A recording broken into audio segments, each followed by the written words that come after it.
भारतामध्ये अंमली पदार्थाचं सेवन चिंताजनक पातळीवर पोहोचलं आहे. नॅशनल क्राईम रेकॉर्ड्स ब्युरोच्या म्हणजेच एनसीआरबीच्या ताज्या अहवालानुसार देशात दर आठवड्याला किमान 12 जणांचा मृत्यू अंमली पदार्थाच्या अतिसेवनामुळे होतो.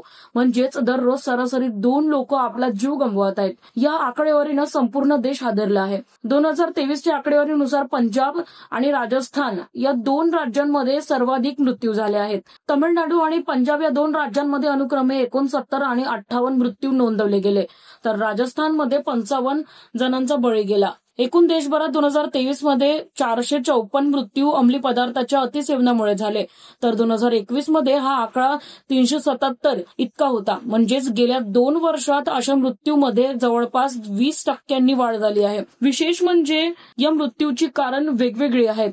काही प्रकरणात अंमली पदार्थाचं अतिसेवन झालं, तर काही ठिकाणी औषधांच्या चुकीच्या मात्रेमुळे मृत्यू झाला आहे.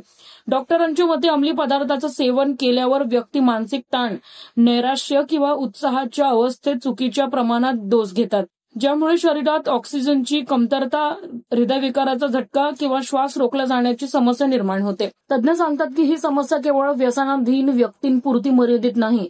काही ठिकाणी औषधांच्या चुकीच्या मात्रेमुळे, विशेषतः पेन किलर, हायड्रोकोडोन किंवा सायकोट्रोपिक औषधांच्या अतिसेवनामुळेही मृत्यू होतात.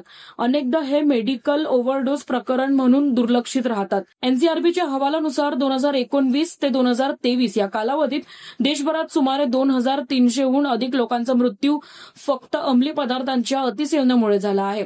या अहवालाने पुन्हा एकदा देशातील व्यसनमुक्ती मोहिमेच्या गरजेवर ठळक प्रकाश टाकला आहे. आरोग्य तज्ञांच्या मते शिक्षण, समुपदेशन आणि मानसिक आरोग्याची काळजी घेणं हीच या संकटावरची खरी उपाययोजना आहे. तर अशाच महत्त्वाचे अपडेट्स पाहण्यासाठी फॉलो करा न्यूज डॉट्स. तोपर्यंत धन्यवाद.